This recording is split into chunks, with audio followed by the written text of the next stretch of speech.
Let me guess, you're trying to increase your testosterone levels and you're doing everything other people say online. You're sleeping 8 hours, you're lifting heavy weights, you're taking care of your diet, and you are even keeping yourself away from alcohol and drugs. But still, you don't see much improvement when it comes to getting your testosterone level up. Well, I know that feeling. You see, ever since I can remember, one of my biggest goals was to have the highest testosterone in the room. And I watched all these YouTube videos and all creators telling me the same tips, and I felt like they're going to change my life. But in the end, I didn't really feel too much of a difference. And if you're new to the channel, what's going on, guys? I'm Mika. I talk about fitness, self-improvement, and everything that I have learned and that I have made mistakes from, so that you guys don't make the same mistakes. If that sounds good, let's grow this community, hit the subscribe button, and let's get back to the video. In today's day and age, testosterone levels in young men are the lowest they have ever been. And honestly, it's pretty justified. People don't go to the gym anymore, don't care about their diets, they eat McDonald's, KFC and all that junk food. Plus, they are even drinking alcohol on days they are not going out. They just indulge in a beer while watching TV.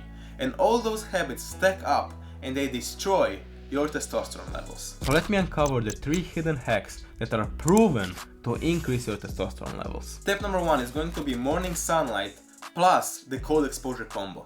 Basically how it works is you kickstart your day with a 20-minute morning walk, and then straight after that you're going into 1-minute cold shower. You see, most of creators tell you to take vitamin D, which is great advice, but the best way to do it is through morning sunlight. And even though it's raining outside or it's cloudy, there is sunlight. So go outside for 20 minutes and soak that in. Your testosterone is going to naturally increase to the photoreceptors in your skin, and then if you go to a cold shower straight after that, that's going to spike your luteinizing hormone, which increases testosterone up to 16% in most men. Doing this just 3 times per week can already have massive impact on your testosterone. Also, go outside throughout the day, don't just sit at home and do nothing. Going outside is always going to be beneficial for you, for your health, testosterone, mood and other stuff.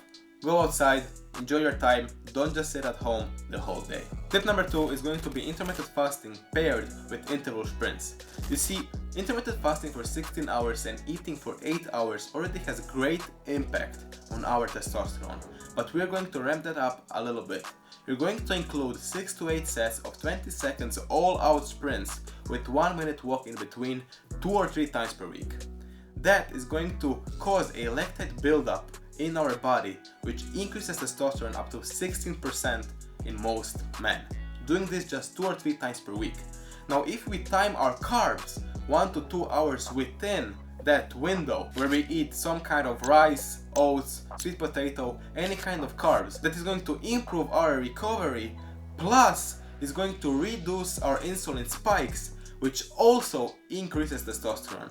So by doing this method alone, studies have shown around 20 to 25% increase in testosterone in most men after just 6 weeks of doing this protocol. So to explain a little bit better, you're going to fast for 16 hours, eat for 8 hours, you're going to do interval sprints 2 or 3 times per week.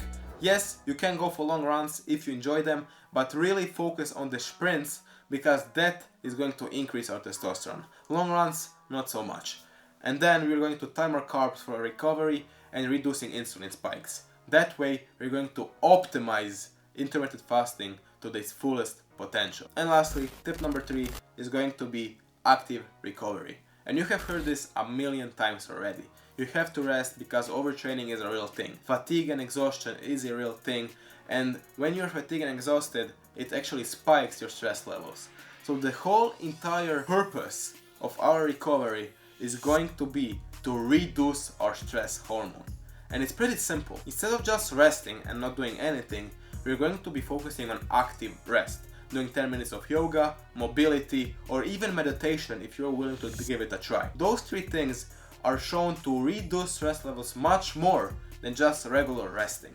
And if you're willing to do meditation, I highly recommend you to try the Wim Hof breathing exercise. That thing just takes you to a whole nother dimension. I mean, I felt so relaxed and so light after doing that exercise that I really enjoyed it. I haven't had much time to do it lately, but I definitely am going to go back to that. These are the 3 main hacks that nobody really talks about but have great impact on your testosterone levels. Incorporate every one of them just 2 or 3 times per week and you will already see improvement in your life. That will be it for this video. Hope you guys enjoyed it. If you're going to try those 3 things out, let me know down in the comments how it felt and what differences you have seen in your life after implementing those 3 things. I would really appreciate it if you hit the subscribe button to grow this community even more, and I catch you in the next one. Peace.